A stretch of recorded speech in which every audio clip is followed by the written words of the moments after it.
Muy buenos días, sean todos bienvenidos una vez más a este espacio, a este tiempo especial. Buenos días, Señor. Un ratito que apartamos cada mañana para estudiar la palabra de Dios y a través de ella ser edificados, corregidos, instruidos, consolados, enseñados, advertidos. Más ahora que estamos estudiando la profecía acerca de todo aquello que Dios demanda de cada uno de nosotros, sus hijos. Un saludo con mucho cariño para todos los que se conectan en este momento, que reciben esta palabra, nuestros hermanos, consiervos, discípulos de nuestra amada iglesia IRE aquí en España, y todos nuestros amigos y hermanos en la fe que nos escuchan en España, en algunos países de aquí de Europa, en Estados Unidos, en México, en fin. Damos gracias al Señor por esta plataforma a través de la cual podemos en este tiempo anunciar su palabra. Y yo le animo a usted que está conectado en este momento, si no se ha suscrito al canal, que lo haga. Escuche este audio hasta el final. Dele me gusta, toque el dedito arriba. Recordemos que entre más visualizaciones y más me gustas tenga un vídeo, la misma plataforma se encarga de recomendárselo a otras personas que usted y yo a lo mejor no conocemos, pero que están anhelando de recibir la palabra del Señor. Comparta este link en sus redes sociales, compártalo en sus grupos, a sus amigos y familiares. Y lo más importante, guardemos en nuestro corazón esta palabra y pongamos por obra lo que el Señor demanda de nosotros en este tiempo. Estamos estudiando el libro del profeta Nahum. Hoy vamos a meditar en el capítulo 2. Recordemos que Nahum significa consuelo, un profeta que trajo la voz de Dios contra Nínive, capital del reino de Asiria. Destrucción inminente aproximadamente 150 años después de haber profetizado Jonás contra esta misma ciudad.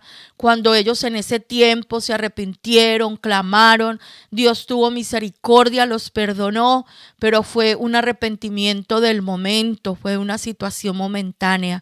Una generación que no le enseñó a sus hijos y a los que venían después de ellos a amar al Dios verdadero, no les enseñaron los mandamientos, la palabra, las profecías, sino que simplemente lo dejaron pasar y toda esta generación se volvió a las costumbres de sus padres, a la idolatría, a la guerra, al asesinato, al abuso y todas las cosas que hemos estudiado que hacía este imperio asirio. Por eso el Señor levanta a este profeta y le dice a Nínive: no toleraré más tu maldad, no toleraré más el que te hayas apartado de mí, el que hayas jugado con el perdón, con la salvación que en un momento te entregué. Recordemos que Asiria, Nínive, representa en la Biblia el sistema religioso apóstata del mundo gentil, y en la Biblia se nos habla de que el Mesías, nuestro Rey amado, no vendrá antes de que se manifieste la apostasía en el pueblo de Dios. ¿Qué es la apostasía? Es que después de haber recibido la gracia, de haber conocido al Señor, de haber venido a conocer esas palabras de salvación, de redención, el corazón se vuelva atrás y se reniegue y se maldiga y se cierre totalmente para no querer escuchar a Dios. Eso es la apostasía y eso es lo que representa Nínive en las escrituras. Y pues tristemente es lo que estamos viendo en este tiempo, en esta época en la que estamos viviendo. Ha llegado la apostasía. Usted y yo nos encontramos con cantidad de personas que han conocido el evangelio, que han recibido la palabra, que en algún tiempo caminaron con Dios, pero hoy no quieren saber nada del Señor. Se han vuelto a las costumbres de esta sociedad. los que fueron nuestros discípulos, los vemos hoy en las redes sociales hablando de doctrinas de demonios, de doctrinas del positivismo, de la nueva era, del poder mental, del poder de la atracción, de toda esta cantidad de cosas que no es más que el engaño del enemigo para hacer volver atrás a los escogidos y echar a perder lo que Dios había comenzado a hacer en una vida. Culpa del enemigo, no, responsables nosotros de la salvación que hemos recibido. Así que en ese marco vamos a entender la profecía de Nahum y quiero que me acompañe hoy al capítulo 2. Ayer estudiamos el capítulo 1 hasta el versículo 14, porque como está organizado el pasaje en la Biblia hebrea, en el Tanakh, el capítulo 1 termina en el versículo 14 y el capítulo 2 comienza. Para nosotros el que es el versículo 15 en la Biblia hebrea es el versículo 1 del capítulo 2. Así que acompáñeme a la palabra del Señor. He aquí sobre los montes los pies del que trae buenas nuevas, del que anuncia la paz. Celebra, oh Judá, tus fiestas, cumple tus votos, porque nunca más volverá a pasar por ti el malvado. Pereció del todo. Aquí nos está hablando el Señor del Evangelio. Esos montes, recuerden que nos representan las ciudades. Los montes en la Biblia nos habla de ciudades. Entonces dice, en las ciudades, los pies del que trae buenas nuevas. Recordemos que en el versículo 11 del capítulo 1 de Nahum, el Señor le recuerda a Nínive que de ella salió un consejero perverso, una persona, un consejo que enseñaba lo malo, que aconsejaba la perdición, el extravío, pero de manera contraria, el Señor aquí nos habla del que trae buenas nuevas, del que trae buenas noticias, y esas buenas noticias son el Evangelio. Esas buenas noticias es la obra redentora de nuestro amado Señor en la cruz del Calvario por los pecados de toda la humanidad. Aquí nos habla del que anuncia esas buenas nuevas de redención, de perdón, de misericordia, de gracia, el que anuncia la paz. Nosotros no podremos tener paz, las naciones no podrán tener paz si primero no llega el Evangelio a nosotros. Sin Evangelio no hay paz. Eso tengámoslo claro en nuestras vidas. Y en la segunda parte de este versículo 15 nos dice el Señor: celebra, oh Judá, tus fiestas, cumple tus votos. ¿De qué fiestas le está hablando el Señor a su pueblo? De las fiestas solemnes que el Señor mismo estableció para que su pueblo conmemorara.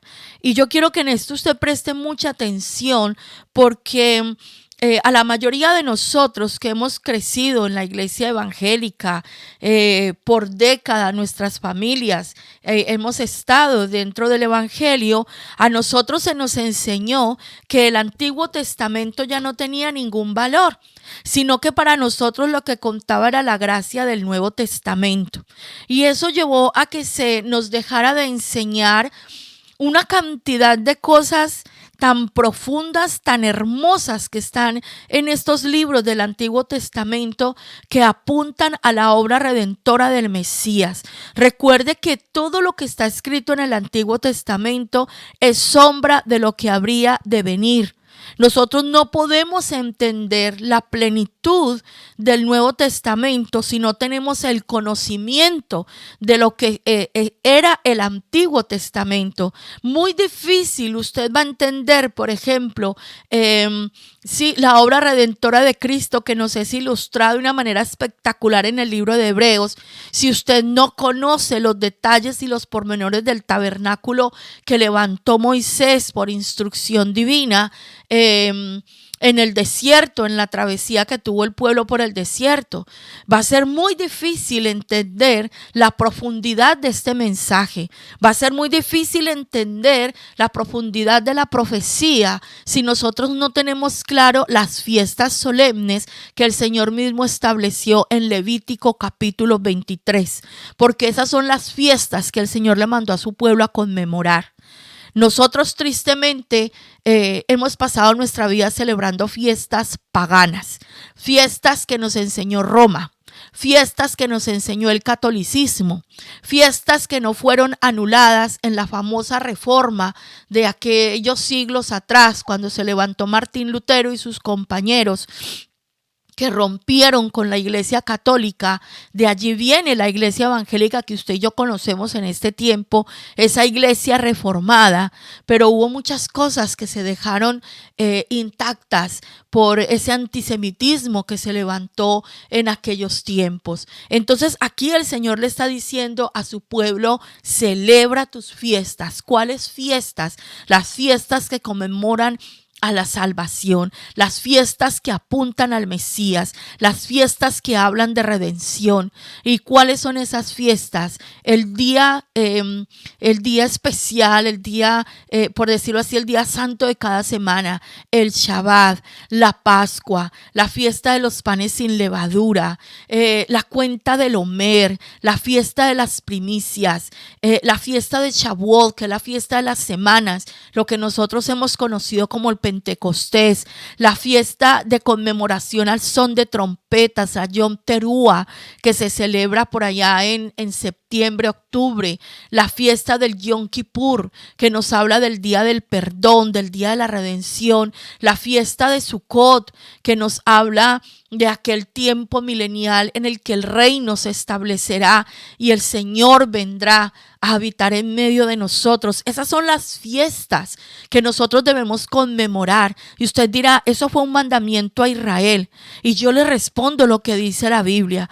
El libro de Romanos nos enseña el apóstol Pablo que nosotros hemos sido injertados en ese olivo original. Nosotros, que éramos un olivo silvestre, un olivo que creció en el campo, los gentiles, que hemos abrazado la gracia, el perdón, la obra redentora de Cristo, somos injertados en ese olivo original, y ese olivo original es Israel. Los que no son israelitas, dice la Biblia, a causa de su nacimiento como tal de una manera física, sino por los que son contados descendencia de Abraham por la promesa. Y la promesa que Dios le dio a Abraham fue cumplida para usted y para mí en la obra redentora de Cristo. O sea que para nosotros esto también es parte de nuestra vida, conmemorar las fiestas solemnes del Señor, porque a través de cada una de estas fiestas vemos un aspecto de la obra redentora de Cristo. Así que yo les animo a que profundicen en este estudio. Aquí en nuestro canal tenemos muchos videos en los cuales enseñamos acerca de la conmemoración de las fiestas solemnes, y de igual manera este año 2024 aquí estaremos. La fiesta de Pesach la estaremos conmemorando en el mes de abril. Estaremos haciendo esa transmisión a través de este mismo canal, y Dios le dice aquí a su pueblo: celebra tus fiestas, conmemora tus fiestas, cumple tus votos, el compromiso, la consagración, porque Dios vino a destruir a aquel que había hecho daño a su pueblo. Dios vino a levantar y mandar al exilio a un imperio que se ensañó con el pueblo de Dios. Y recuerde que uno de los grandes mensajes que nos deja el profeta Nahum es que el Señor viene con ira y justicia a deshacer las obras del mal, a deshacer las obras del enemigo, a romper el pecado, a deshacer la inmundicia, para traer orden, para traer algo nuevo, para hacer una obra nueva. Cuando el Señor llega a nuestras vidas, destruye todo lo viejo, lo sucio, lo vil que había en nosotros y nos prepara para edificar una vida nueva. Aquí el Señor le da una promesa a su pueblo: nunca más volverá a pasar por ti el malvado. Pereció del todo.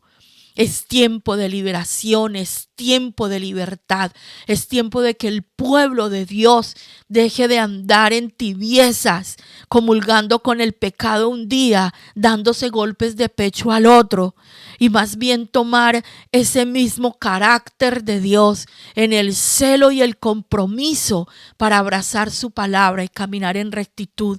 Y aquí en el capítulo 2, el Señor nos muestra paso a paso la profundidad de la destrucción de Nínive y comienza diciendo: subió destruidor contra ti. Guarda la fortaleza, vigila el camino, cíñete los lomos, refuerza mucho tu poder. O sea, vamos a ver, el Señor pone aquí como una medida para Asiria. Recordemos que Asiria fue un imperio muy poderoso, muy grande, muy rico, pero muy sanguinario. Ellos fueron muy malos, muy asesinos, muy perversos, muy malvados, y se creían que nadie podría derribar esa grandeza. Y el Señor les dice: he levantado un destruidor contra ti. Ese destruidor que vendrá era Babilonia. Y nadie creía que esto podría llegar a suceder. Por eso le dice: mire a ver si se prepara y a ver qué trata de hacer, porque va a llegar el momento en que usted va a ser destruida. Y dice versículo 2, porque Jehová restaurará la gloria de Jacob como la gloria de Israel, porque saqueadores los saquearon y estropearon sus mugrones. Aquí el Señor en este versículo 2 habla de restauración para Jacob. ¿Qué significa Jacob?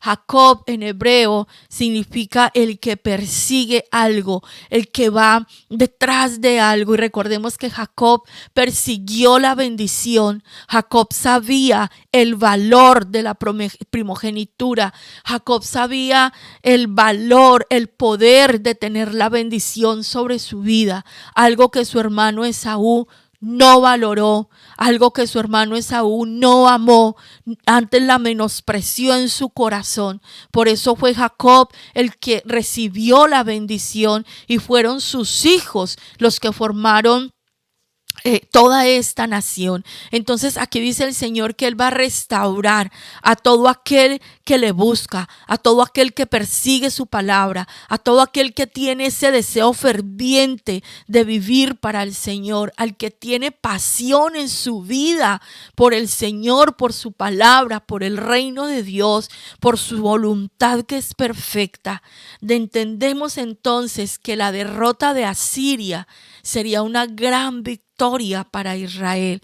Y aquí dice que esos que fueron saqueadores serán saqueados. Lo mismo que hizo Asiria, Babilonia lo va a hacer con ellos. Y aquí dice algo muy especial. Dice en nuestras Biblias: estropearon sus mugrones. Y me he venido a investigar qué son mugrones. Y los mugrones son vástagos de la vid que sin ser cortados se entierran para que se arraiguen y de allí se produzca una planta nueva. O sea, es una forma de multiplicar. La vid nos habla, claro, de las uvas se saca el vino. En ese tiempo el vino era una forma de mostrar la riqueza también que tenía esta nación. Pero recordemos que la vid nos habla del gozo. La vid también representa el gozo. Y dice el Señor que en esa destrucción inminente que vendría sobre Nínive, sobre Asiria, les sería quitado el gozo, la alegría. Dice el versículo 3, el escudo de sus valientes estará enrojecido. ¿Enrojecido de qué? Enrojecido de sangre, de la sangre de ellos mismos. Los varones de su ejército vestidos de grana El carro como fuego de antorchas. El día que se prepare temblarán las hayas. Las hayas me he venido a investigar y las hayas habla de unos árboles frondosos y una madera tan firme como el ciprés. Y era de este árbol específicamente que este ejército hacía sus lanzas. O sea, tenían una armadura espectacular, no había quien pudiera contra las armas de Asiria. Sin embargo, dice el Señor que ni los escudos, ni sus valientes, ni sus carros, ¿cierto? Ni sus lanzas serían suficientes para defenderse, porque Dios vendría a destruirlo todo. Versículo 4, los carros se precipitarán a las plazas, con estruendo rodarán por las calles, su aspecto será como antorchas encendidas, correrán como relámpagos. Aquí nos habla de un caos tremendo en las calles de la ciudad. Fuego consumiéndolo todo, arrasando con todo. Versículo 5, se acordará él de sus valientes, se atropellarán en su marcha, se apresurarán a su muro y la defensa se preparará. O sea, el día que venga la ira de Dios sobre esta ciudad, sobre este imperio, lo que va a haber es terror, una locura, un desenfreno, una angustia. La gente no va a saber a dónde ir. Aquí está hablando de los valientes. Dice que se atropellarán en su marcha, saldrán corriendo, buscarán refugio y tratarán de preparar una defensa. Pero la pregunta que nosotros nos hacemos aquí es, ¿podrán ellos pelear contra el Dios Todopoderoso cuando el Señor toma la decisión de venir a destruir tanta maldad? ¿Podrán ellos hacer algo contra Dios? Recuerda que lo vimos en el capítulo pasado, en el capítulo 1. ¿Quién podrá mantenerse en pie delante de la ira y la justicia del Dios soberano? ¿Quién podrá sostenerse en pie cuando venga a tomar cuentas de lo que hemos hecho? ¿Podrás tú permanecer en pie cuando el Señor te llame a cuentas? ¿Podré yo estar en pie cuando el Señor me llame a cuentas de lo que yo he hecho en mi vida? Recordemos que solamente tenemos dos formas de encontrarnos con la justicia de Dios: por su gracia a través del Mesías que pagó el precio de nuestro pecado en la cruz, o directamente con su ira, si nosotros rechazamos su amor, su perdón y hacemos caso omiso de su llamado. Dice el versículo 6, las puertas de los ríos se abrirán y el palacio será destruido. Con la palabra que se usa en hebreo aquí para destruido es una palabra que tiene el sentido de ser levantado, de ser levantado y de ser quitado.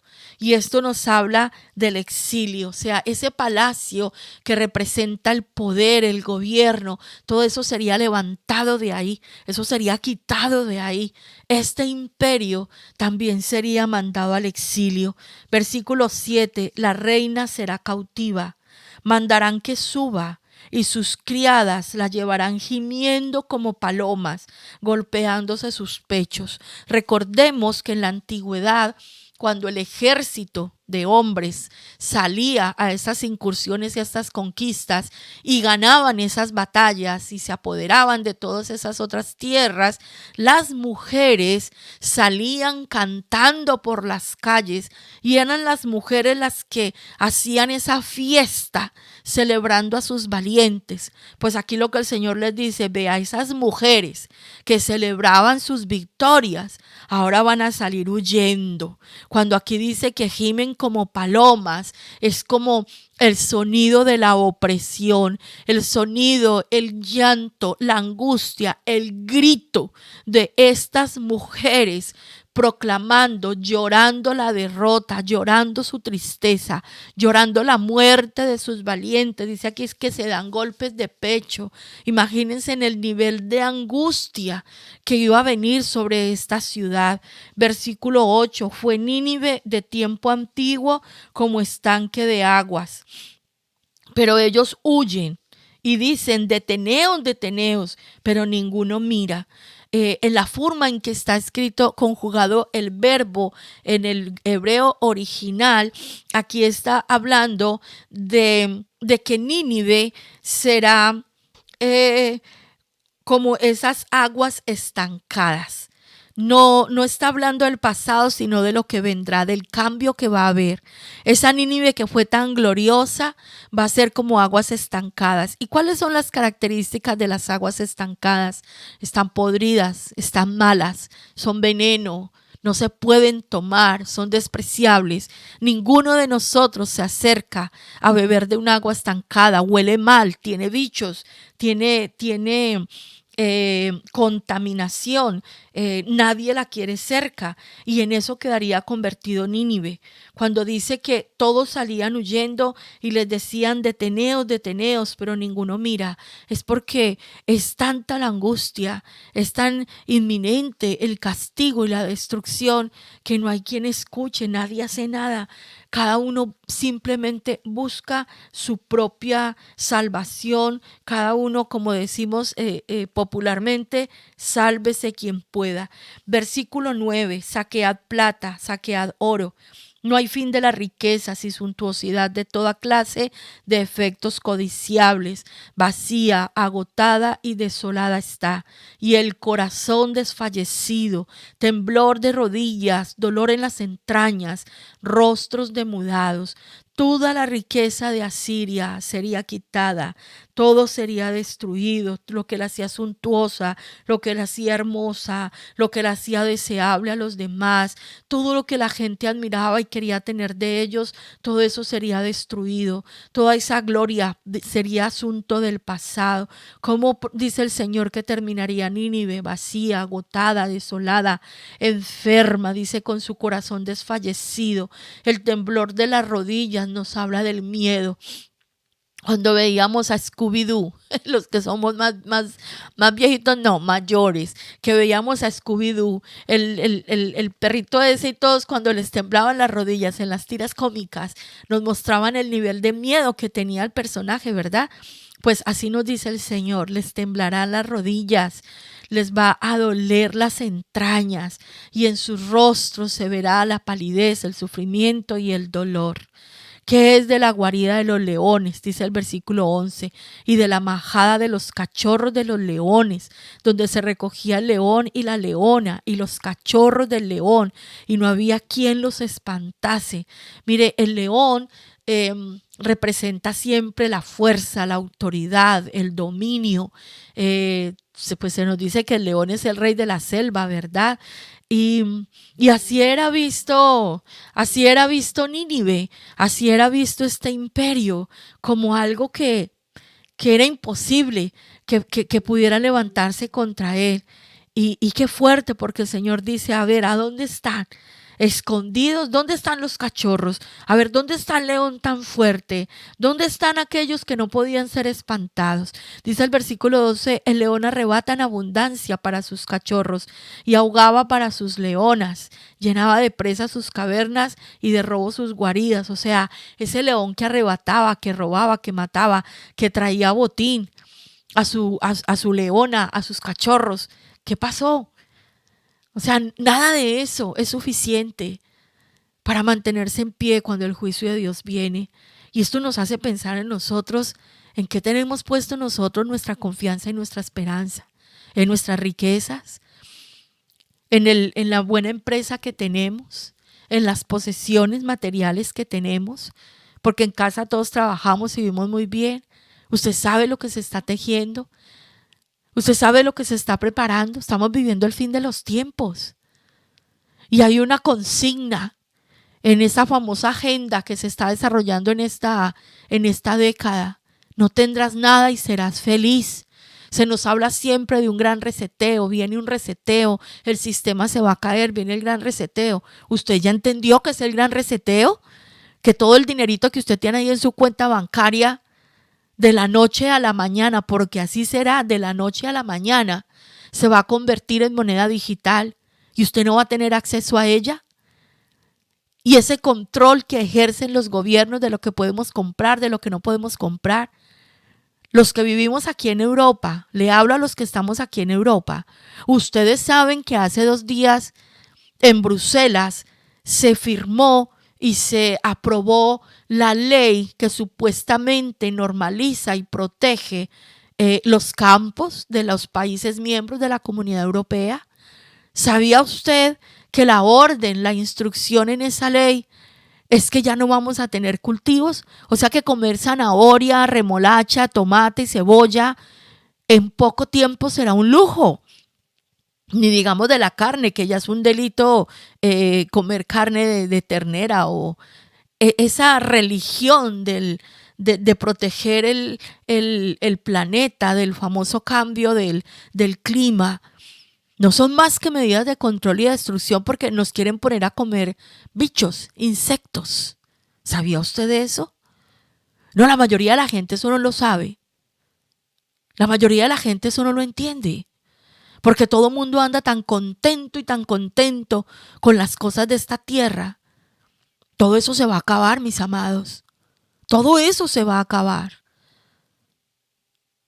¿Y qué vamos a hacer cuando no tengamos esas cosas en nuestras manos? ¿En qué o en quién está puesta su confianza al día de hoy? Cada uno de nosotros debe examinarse delante de Dios. Y si no nos alcanza, pidámosle al Espíritu Santo que nos examine Él, nos abra los ojos y nos muestre. Porque las cosas no son así tan sencillas. Este imperio, como otros que hemos estudiado, estaban confiados en su poder, en su riqueza, en su opulencia. Y todo eso se vino abajo. ¿Será la ciencia? ¿Será su conocimiento? ¿Sabe usted que en este tiempo los hombres y mujeres de ciencia, los médicos, los investigadores, tienen 2 opciones: venderse a las élites, promover lo que ellos promueven, los pinchazos que son veneno, que matan, que destruyen la salud del ser humano, la cantidad de químicos, los tratamientos que no son sino para acabar de romper la salud de la gente. Venderse a eso por mantener un estatus, por mantener un puesto, por mantener un sueldo. O hablar la verdad. O hablar la verdad. Y tenerse que enfrentar a ser perseguidos. Mire, del 2020 para acá, usted supiera la cantidad de investigadores, médicos, científicos que no se vendieron a lo que pasó en 2020, que denunciaron lo del bicharraco, que anunciaron que la pócima que venía, en lugar de ser la solución, sería más grave el problema. Muchos de ellos han sido desaparecidos de forma extraña. ¿Qué va a hacer usted? ¿En quién tenemos puesta nuestra esperanza y en quién confiamos hoy? Porque cuando el Señor venga, va a destruirlo todo. ¿En qué estamos nosotros apoyados? Dice el versículo 13, heme aquí contra ti. Le habla otra vez a Nínive. Dice Jehová de los ejércitos. O sea, esto no es palabra de hombre. Esta es la palabra de Dios. Soy yo, dice el Señor, el que habla. Encenderé y reduciré a humo tus carros, y espada devorará tus leoncillos, y cortaré de la tierra tu robo, y nunca más se oirá la voz de tus mensajeros. Cuando dice que quitaré de la tierra tu robo, es que como ellos iban saqueando, como ellos iban quitando, como ellos iban destruyéndolo todo, el Señor iba a quitar todo eso de su mano. Y dice, y nunca más se oirá la voz de tus mensajeros. ¿Quiénes eran esos mensajeros? Los heraldos. Es que cuando habían las victorias, estos hombres iban de provincia en provincia. En ese tiempo no había internet, no había WhatsApp, no había Telegram, no existía la televisión. Entonces mandaban a estos heraldos a anunciar las victorias del reino, del imperio. Y el Señor les dice, nunca más se van a escuchar, porque destruidos serán y jamás volverán a levantarse. Tremenda profecía, tremenda palabra. Para aquellos que jugaron con la gracia, para aquellos que una vez recibieron el perdón, estaban condenados porque la sentencia era en 40 días será destruida Nínive, y ellos vinieron y clamaron por misericordia, y Dios tuvo misericordia, pero ellos jugaron con esa misericordia. no le enseñaron a sus hijos y al final se apartaron del camino de la verdad, de las instrucciones de ese Dios que fue bueno con ellos. Volvieron a sus ídolos, volvieron al pillaje, volvieron a la maldad, volvieron a la disolución. Y el Señor dice, no lo toleraré más. Amados, esta profecía fue cumplida. Nínive fue destruida y nunca más se volvió a levantar. ¿Cuántas profecías hemos estudiado durante todo el año 2023 y lo que llevamos de este año estudiando los profetas?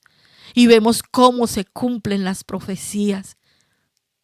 ¿Le queda a usted alguna duda de que las que faltan por cumplir se cumplirán?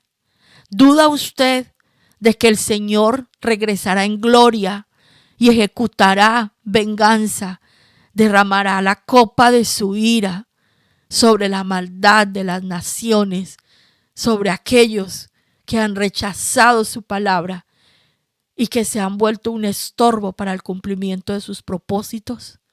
El Dios de Israel, el Dios uno y único, no es hombre para que mienta, ni hijo de hombre para que se arrepienta. Él prometió y Él hará. Él cumplirá sus promesas. Su palabra no volverá vacía. Pueden cambiarse los montes, puede pasar aquí lo que sea, pero la palabra de Dios permanece para siempre. Y lo que hemos estudiado, Mateo 24, Mateo 25, se oirán de guerras y rumores de guerras, como está el mundo hoy, y vendrán hambres, grandes hambrunas. Usted sabe, uno decía, pero ¿cómo va a venir el hambre? Ah, sí, ya está dada. Los campos, por estas nuevas normativas, dejan de ser cultivados con comida para la gente y los están convirtiendo en campos de placas solares para producir energía. Porque ahora se dice que la agricultura daña el planeta. Y esa mentira se la está creyendo la mayoría de la gente, que cultivar daña el planeta. Unas sequías inventadas por los hombres, unas sequías movidas con químicos. Nos fumigan las nubes para que no llueva. Y las aguas que estaban recogidas en las represas, esas compuertas son abiertas, las represas destrozadas para que el agua dulce se vaya al mar. Y nos dicen que hay sequía. Porque el objetivo, ¿cuál es? Traer hambre. Porque hay que disminuir la población mundial. Lo estamos viendo. Las pestes de las que habla la Biblia. La persecución a quien no está de acuerdo con eso. La persecución a quien habla la verdad. Usted que me escucha hoy es consciente del tiempo que está viviendo. ¿Qué va a hacer con su vida? ¿Va a seguir jugando con Dios? ¿Va a seguir por las ramas? ¿Va a seguir creyendo que usted en su casa solito puede? No, es que yo no necesito congregarme. Yo puedo solo en mi casa. Yo no necesito un pastor que me enseñe. Yo no necesito una iglesia. Mentira del enemigo para robar su alma, para robar su vida. Personalmente, nuestro objetivo en IRE no es tener una congregación virtual. Es ayudar a los hijos de Dios a crecer en la fe, a mantenerse en el Señor y que cada uno tenga un lugar donde llegar. No todas las iglesias están corrompidas. Algunos de ustedes estarán diciendo, pero con lo que hay que ver, yo sé que muchas iglesias están corrompidas, que muchos mensajes están manipulados, pero también queda un remanente. También hay hombres y mujeres de fe limpios de corazón, que amamos al Señor, que amamos su palabra y no nos hemos vendido ni al evangelio de la prosperidad, ni a las ideologías que han metido algunos en las congregaciones, por querer agradar, por querer tener posesiones, por querer tener dinero. No podemos jugar con nuestra salvación. El Señor nos enseña que todo lo que nosotros perdamos aquí en la tierra por amor de su nombre nos será recompensado en la eternidad. Todo lo que yo pierda aquí es nada comparado con la grandeza de la bendición de Dios a nuestras vidas. Los casuales, los que no valoran la misericordia, la obra redentora de Cristo, los tibios, los que hoy son y mañana no, tendrán que enfrentar la ira de Dios. Y yo le hablo aquí con amor a usted que no se ha decidido, a usted que dejó de congregarse y siempre saca excusas para no ir. Vuelva. Pídale al Señor que le muestre a dónde debe ir. Vuelva al Señor. Vuelva su corazón a Dios. Póngase calentito en el Señor. No más tibiezas, amados. No más tibiezas. Nuestro Dios es Dios eterno y Él obrará siempre para vida eterna o para muerte eterna. Habrá una resurrección para vida y habrá una resurrección para vergüenza. No hay una resurrección en la mitad. O eres frío o eres calentito. O vamos a resucitar para vida o vamos a resucitar para vergüenza. La salvación está dada, la redención está entregada. Ahora es tu decisión y la mía. ¿Qué queremos y qué vamos a hacer? ¿Nos vamos a vender a lo que está llegando en este tiempo o vamos a permanecer aunque esto nos cueste la vida? ¿No lo hemos preguntado alguna vez? Porque en el 2020 muchos corrieron por miedo. Fue el miedo lo que los movió a no escuchar, sino que fueron corriendo a ponerse en lo que se dejaron poner y se han desatado enfermedades gravísimas y una frialdad de corazón. Después de ese evento, bajó la asistencia a la iglesia, bajó la asistencia, bajó el compromiso. Vaya estrategia del mundo de las tinieblas y la iglesia cayó redondita. Gracias a Dios que nos ayudó a algunos a mantener los ojos abiertos y sigue hablando y sigue dando una oportunidad con ojos abiertos y la mirada puesta en Él para que veamos su gloria. Padre, te damos gracias en esta mañana por tu palabra.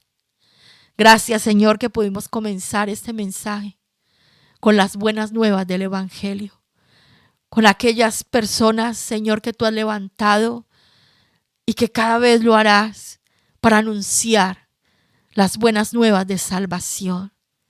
Padre, solamente cuando el Evangelio llega a nuestras vidas podemos tener paz. Gracias por tu promesa de restauración. Gracias, Señor, por la obra nueva prometida en cada uno de aquellos que busca tu rostro, que se arrodilla delante de ti. Padre, gracias por mostrarnos que todo lo que hablaste contra Nínive se cumplió y contra otros pueblos y otras naciones. Y las profecías sobre el Mesías fueron cumplidas, Señor. Y faltan algunas por cumplirse, lo que nos da a nosotros hoy la seguridad de que tu palabra se cumplirá, Señor.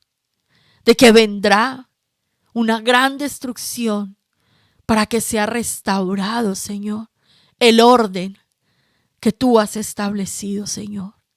Muchísimas gracias por habernos alcanzado con la salvación. Y una vez más te pedimos, Espíritu Santo, que nos ayudes a ser fieles, a estar firmes, que nuestro corazón no fluctúe, Señor, que nosotros no estemos caminando en tibiezas, que tengamos convicciones firmes de amarte, de servirte, de obedecer tu palabra, de buscarte, de enseñar a nuestros hijos el poder de la fe, el poder de tu salvación, la grandeza de tu amor, Señor. Que seamos hombres y mujeres comprometidos con edificar a las nuevas generaciones y nuestro corazón esté expectante constante, Señor, a lo que tú hablarás, a las instrucciones que tú traerás de lo que tenemos que hacer y cómo nos vamos a mover en estos tiempos tan peligrosos, Señor. En estos tiempos donde el enemigo se desata porque sabe que le queda poco tiempo, porque tú estás a las puertas. Nosotros creemos y proclamamos que vendrás en gloria, amado Jesús, amado Yeshua. Creemos y proclamamos que tú, amado Yeshua, vuelves pronto. Que vienes, que vendrás en gloria, que ejecutarás venganza en las naciones de la tierra. Que vendrá destrucción sobre la maldad y el pecado, y se establecerá tu reino por siempre, porque tú eres Dios eterno, soberano y poderoso, y ninguno estará en pie delante, Señor, de tu juicio, de tu ira. Nadie podrá huir, Señor, nadie podrá esconderse, porque tus ojos están sobre todo, Dios. Porque tú conoces nuestros corazones, Señor. Nosotros solo pedimos tu misericordia y que nos ayudes, Señor, a hacer lo correcto, a permanecer en ti, Señor. Que el que se había ido regrese, que el que se había enfriado se pegue otra vez a ti, a la congregación, Señor. Yo te pido que ayudes a estas personas que han salido de iglesias maltratados, adoloridos, que han entendido que estaban en lugares equivocados. Yo te pido, Señor, que les muestres el camino y los conectes, Señor, con tus siervos, que todavía amamos tu palabra y no nos hemos vendido, Señor. Hay muchos todavía que permanecemos, Señor, en la verdad de la Escritura y queremos hacer tu voluntad, Señor. Todavía hay muchos en las naciones que no nos hemos vendido, Señor, a las ideologías, a la comodidad, a las mentiras de este tiempo, sino que anunciamos, Señor, que solo en ti hay perdón y salvación. Y no buscamos ganancias personales, Señor, sino que tu nombre sea proclamado y las almas sean libradas del poder de las tinieblas, del poder de la muerte y pasadas al reino de tu amado Hijo, mi Dios. Muchísimas gracias por esta palabra. Muchísimas gracias por estar con nosotros. Te bendecimos, te alabamos y levantamos tu nombre en alto, poderoso Cristo. Amén y amén.